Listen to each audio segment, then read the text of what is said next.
봅시다. 네! 잘해봅시다. 네, 목사님. 이번 주에는 정말 이슈들이 흘러 넘쳐요. 최근 파리 올림픽 개막식 방송에서 레오나르도 다빈치의 최후의 만찬을 퀴어들의 만찬으로 패러디하면서 전 세계 기독교인들이 분노를 일으켰어요. 그리고 또 이스라엘이 이란 대통령 취임식에 참석한 하마스의 수장을 암살한 뒤에 레바논의 헤즈볼라의 수장까지 암살하면서 이란이 이스라엘에게 피해 보복 전쟁을 선언했고 이스라엘도 물러설 생각이 없어 보여요. 그야말로 폭풍 전야 상태이고 개전되면 두 번째 국가 간의 전쟁이 돼요. 성령님께서도 너희들이 골방에 들어가 숨을 날도 온다고 하실 만큼 말세의 때 기독교에 대한 핍박과 박해의 수위가 점점 올라가고 있고 국가 간의 전쟁의 징조는 종말의 날이 시시각각 다가오고 있음을 보여주니 한치 앞도 알 수 없는 이 멸망의 때에 정말 능력 있는 기도를 해서 나와 내 주변 사람들이 모두 행복하게 살다가 천국 갈 수 있도록 해야겠다는 결심을 했습니다. 방송국 PD 같으네. 네, 지난번 이슈톡에서도 천국 가는 길 얘기를 저희가 했었잖아요.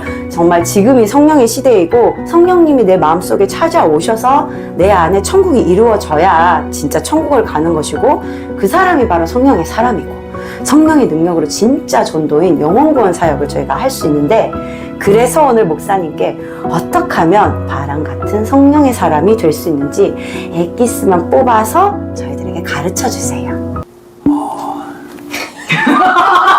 너무 어렵다. 근데 거기 사법고시 뭔 얘기부터 해야 되는지. 그래서 제가 질문을 이제 할 거예요. 질문! 해야죠. 네.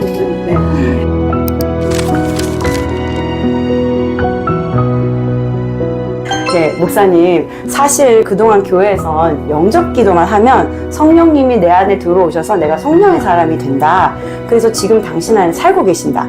의심하지 말라. 확신을 가져라. 믿어라.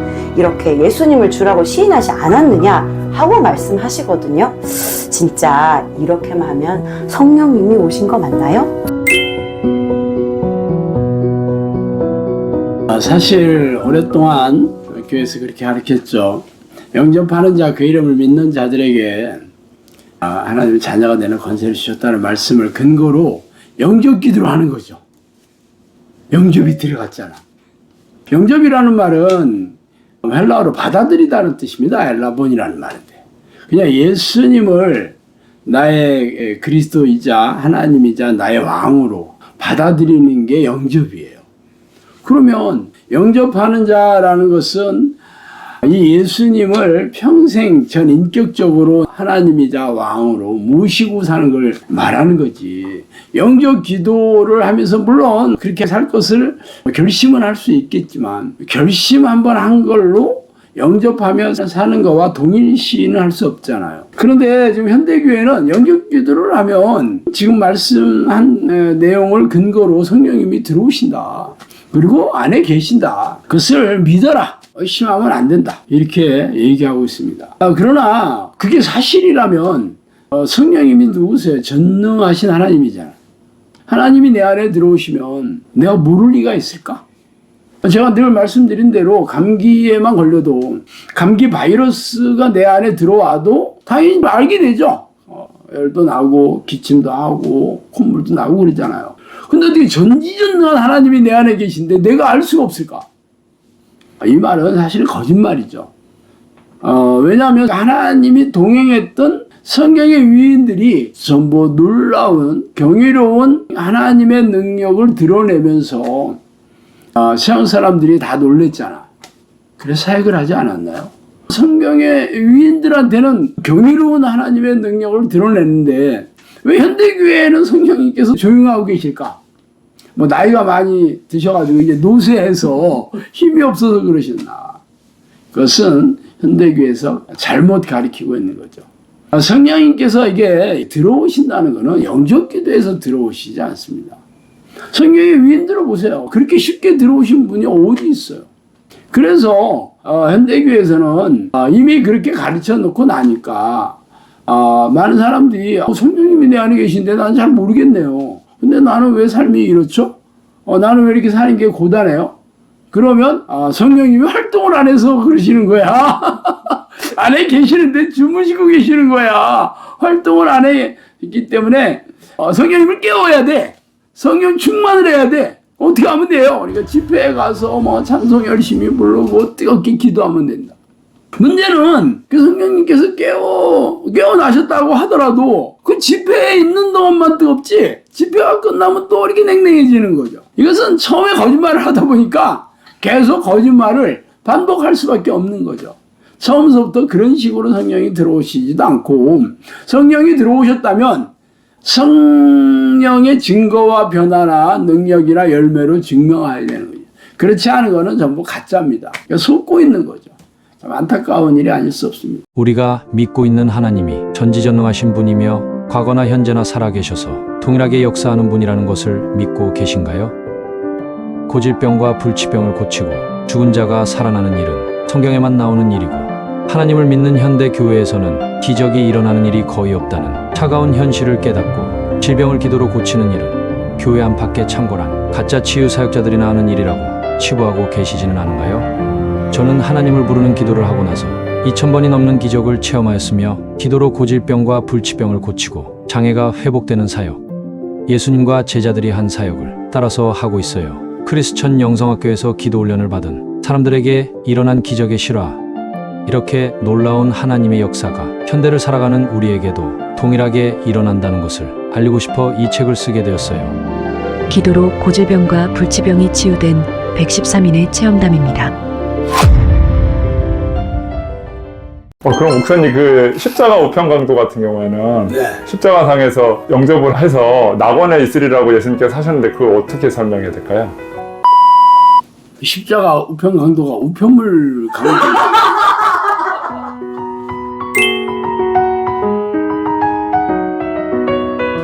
자, 많은 사람들이 그래요.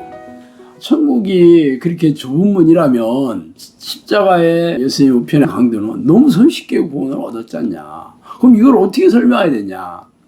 그렇게 물어봅니다. 그래서 어떤 사람들은 나는 세상에서 즐길 거 다 즐기고 놀 거 다 놀고 죽기 전에 내가 회개하고 예수 믿는다고 하고 그렇게 죽으면 쌈박하게 천국 갈 수 있잖아. 이렇게 얘기하는 사람도 있어요. 문제는 본인이 예수님에 대해서 전혀 모르고 살다가 죽기 전에 십자가의 보혈을 의지해서 회개하면 제가 용서받는다는 거와 예수님을 믿으면 천국에 들어갈 수 있다는 걸 그때 알아야 되는 거죠. 그러니까 평생 알면 안 돼요. 모르고 있는 상태가 되죠. 만약에 내가 그 사실을 알고 있는데도 꼼수를 부리거나 아니면 계산된 믿음이죠. 그럼 하나님이 그걸 모르실 리가 없죠. 거기에 속아 넘어가실 리도 없죠. 그러면 그거는 안 되는 거죠. 그런데 사실 거의 대부분의 세상 사람들이 예수님을 모르지 않습니다. 복음이 아마 거의 전 세계 곳곳에 다 전파되어 있기 때문에 예수님 누군지 다 알아. 단지 자기가 믿고 싶지 않고 나는 그런 하나님을 내 주인으로 섬기고 싶지 않다고 본인이 선택한 거잖아요. 물론 본인이 천국에 있다는 것을 인정을 하든 인정하지 않든 그렇게 하나님을 속여서 천국에 갈 수는 없는 노릇이죠. 우편강도처럼 구원을 받으려면 평생 예수님을 모르고 살다가 죽기 전에 누군가가 예수님이 소개하고 복음을 소개하고 십자가 보혈의 능력으로 회개해서 믿음을 전심으로 받아야 되겠죠. 그러면 우편강도처럼 구원을 받을 수 있겠지만 이미 아는 사람들이라면 해당 사항이 없습니다. 참 안타깝네요. 네, 목사님께서 이 복음이 세상에 다 전해져가지고 세상 사람들도 이미 예수님이 우리의 구원자 되신다는 걸 알고 계시잖아요. 근데 이제 그들이 선택하지 않은 건데 저희 크리스천들은 하나님을 주인으로 모시기를 선택해서 지금 신앙생활 하고 있어요. 그런데 정말 하나님을 주인으로 모시고 사는 게 좀 쉽지 않은 것 같아요. 왜냐하면 내가 원하는 것을 버려야 되고 내가 하기 싫은 것도 해야 되고 그럼 내 삶이 없어지는 거잖아요. 어떻게 해야 되죠?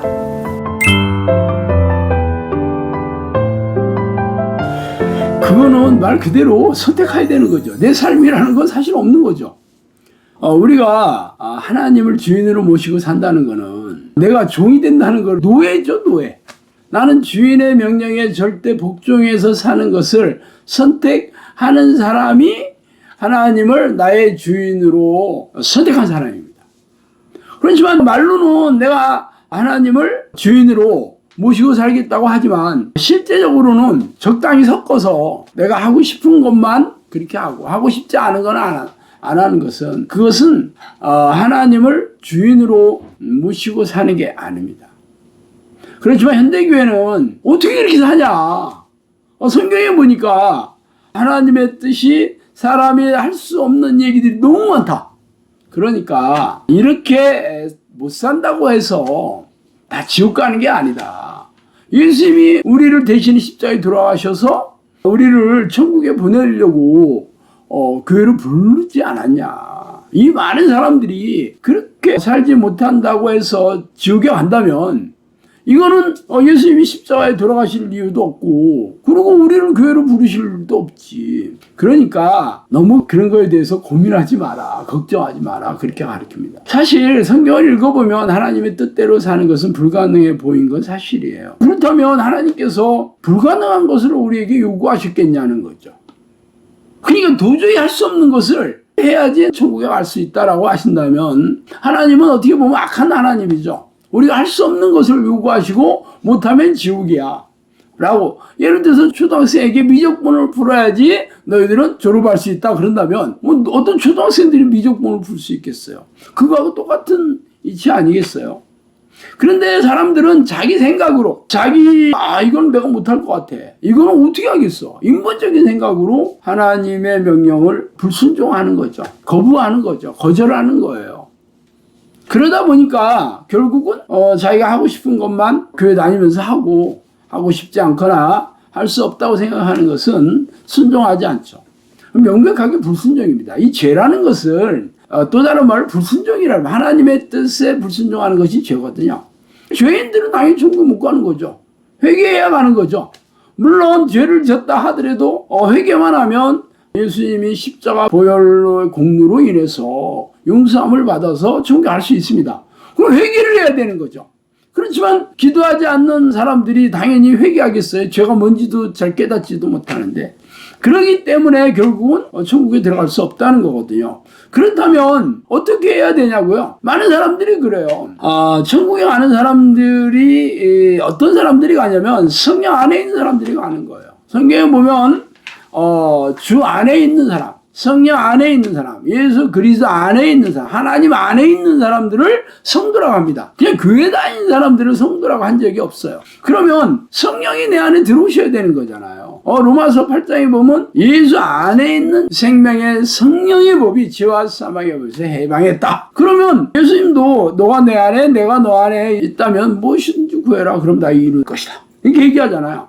결국은 성령님 내 안에 들어오셔야 되는 거죠. 그럼 어떻게 들어오시는 거예요? 영적교제에 들어오는 게 아니고 성경에 보면 마음을 다하고 뜻을 다하고 힘을 다해서 하나님을 찾으면 만나리라. 간절히 찾고 찾아야 만나리라. 그렇게 얘기하고 있거든요. 그리고 예수님과 3년 반 동안 동고동락했던 제자들도 예수님이 십자가에 돌아가시다 다 집으로 뿔뿔이 도망가 버렸잖아요. 그래서 다시 부활하신 예수님께서 그들을 찾아가서 승천하시면서 뭐라 했어요? 너희들은 예루살렘을 떠나지 말고 하나님이 약속하신 성령을 기다리라는 명령에 따라서 그들이 마가 요한의 다락방에 가서 무려 열흘 동안 전심으로 오로지 성령을 찾는 기도, 하나님을 부르는 기도를 했다고 성경에 써 있습니다. 그들이 영적 기도를 안 한 게 아니에요. 그들이 사실은 예수님이 하신 것을 보고 고백을 하죠. 주는 그리스도시요 살아계신 하나님의 아들이다 라고 베드로가 고백하니까 다른 제자들도 그렇다라고 했잖아요. 이게 바로 신앙 고백 아니겠어요? 그렇지만 그들 안에는 성령이 안 계셨잖아요. 그래서 예수님이 너희들은 예루살렘을 떠나지 말고 성령을 기다리라는 명령을 내리신 거고, 그래서 그들은 열흘 동안 적어도 하루 종일 했겠죠. 하루 종일 오로지 성령을 부르는 기도 끝에 성령이 오신 사건이 사도행전에 기록되어 있습니다. 그러면 지금 현대교회도 그렇게 하나님을 전심으로 찾고 부르는 기도를 통해서 성령님이 찾아오시도록 해야 되는데 3분짜리 영적기도에 동의를 하면 성령이 오신다고 가르치고 이미 들어와 계신다고 걱정하지 말라고 없다고 생각하는 건 믿음이 없다. 이렇게 가르치고 있으니 누가 성령을 성경대로 부르는 기도를 하겠어요. 이러다 보니까 다 속고 무능하고 무기력하게 그렇게 그런 믿음으로 세상 사람과 진배 없이 고단하고 팍팍하게 사는 거거든요. 결국은 성령님이 오시는 건 성경의 방식대로 오시는 거예요. 전심으로 자기를 부르는 자들, 오로지 하나님을 부르는 기도하기 힘쓴 자들에게 그 믿음을 모시고 찾아오시는 거예요. 이렇게 하시면 오셔요. 이게 뭐 어렵고 쉬운 게 아닙니다. 그럼 성령이 오시면 전능하신 성령님께서 죄를 깨닫게 해주시고, 그래서 죄를 회개하게 해주시고, 죄와 싸워 이길 수 있는 능력을 주시잖아요. 당연히 이게 죄가 불순종인데 순종할 수 있는 능력을 주신다니까? 결국 하나님의 뜻에 순종할 수 있는 능력을 주셔요. 그러면 내가 성경대로 살 수 있는 능력이 생기는 거잖아요. 내 능력이 아니라 성령의 능력으로 예수 그리스도의 보혈의 능력을 가슴에 새겨 주셔서, 그래서 이 기도를 통해서 날마다 성령과 교제하는 기도를 하면 그런 삶을 살 수 있다는 거죠. 네, 목사님께서 말씀하신 것처럼 목회자분들이 3분짜리 영접 기도를 하면 너희들은 성령 세례를 받았다, 성령님이 너희 안에 오셨다, 이렇게 얘기를 하시는데, 목사님께서는 어떤 특별한 걸 하셨길래 성령의 사람이 되셨나요?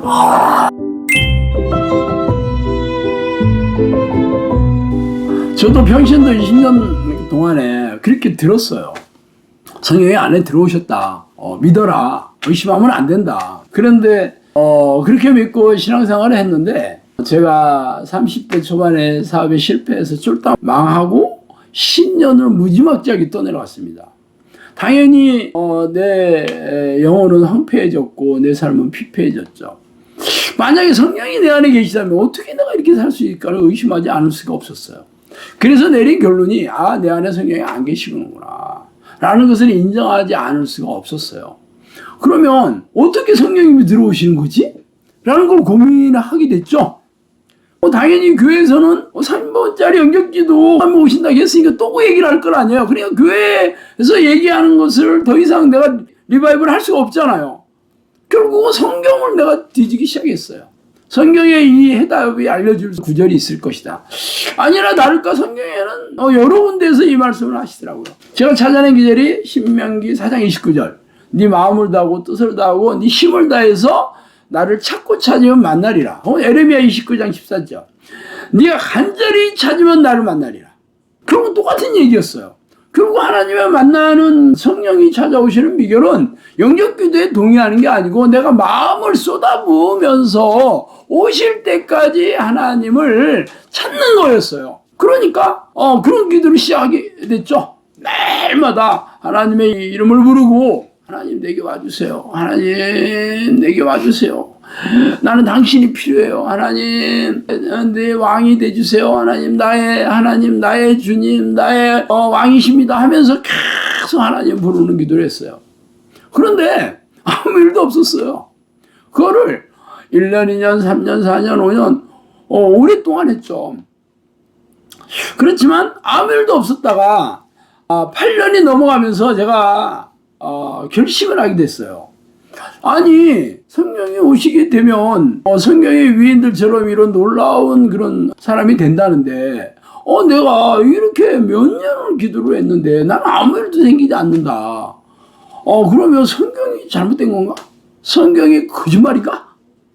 아니면 성경대로 내가 마음을 쏟아부으면서 기도하지 않은 건가? 그걸 선택하게 됐어요.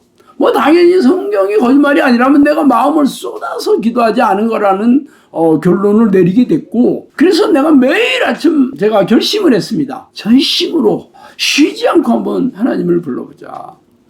그렇게 매일마다 결심을 하고 하루 종일 하나님을 부르려고 무지내를 썼더니 갑자기 마음이 기뻐지고 즐거워지는 그러한 일이 생겼어요. 그러니까 이게 뭐지? 내가 적지 않은 기간을 오래 기도했는데 아무 일도 없었는데 이렇게 기쁨이 막 샘솟고 막 이렇게 구름 위에 떠 있는 느낌도 들고 너무 좋더라고요. 그러니까 그때부터는 더 열심히 하게 됐죠.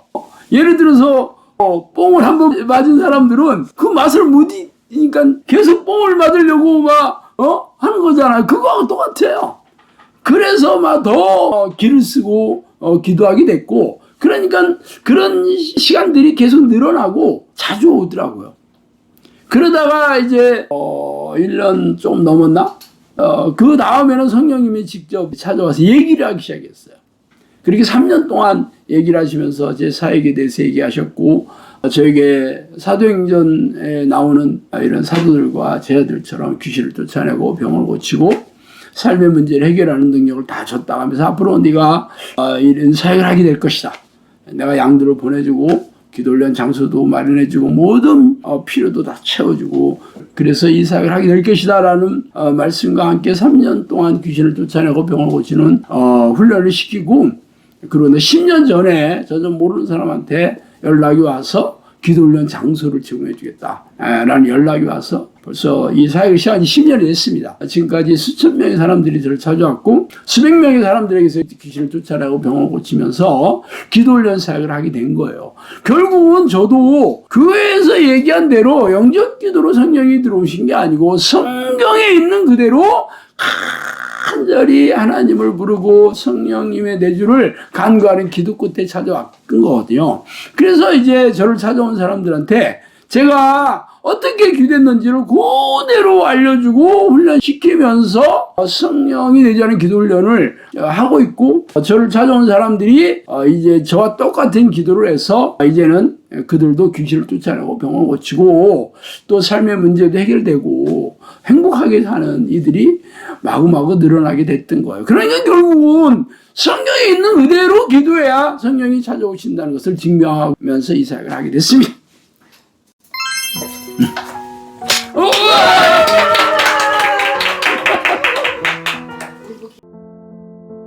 기도란 하나님을 만나 대화하고 교제하는 영적 행위예요. 그러나 영적인 눈을 뜨고 하나님의 음성을 듣고 깨달음을 얻는 기도를 하는 것은 쉬운 일이 아니에요. 우리에게 성경에 기록한 하나님의 뜻을 따라 성령의 인도함을 경험한 영적 지도자의 코칭이 절대적으로 필요한 이유입니다. 기도를 열심히 하려고 하지만 하나님과 동행하는 기도의 수준에 오르지 못하기에 형통한 삶과 평안한 인생은 그림의 떡일 뿐이죠. 기도에 대한 책들이 시중에 적지 않게 나와 있지만 정작 삶의 현장에서 실제적이고 구체적으로 적용할 만한 매뉴얼은 찾아보기 어려워요. 기도에 대해 추상적이고 모호한 개념을 소개하는 책이 아니라 삶의 현장에서 꼭 끼고 다니며 필요할 때 지체 없이 찾아보는 매뉴얼만 있다면 어두웠던 영혼을 환하게 밝아지게 할 수 있겠죠. 그래서 이 책을 쓰게 되었어요. 우리의 영혼의 등불을 밝힐 크리스천 영성학교 신목사의 성경적인 기도 가이드.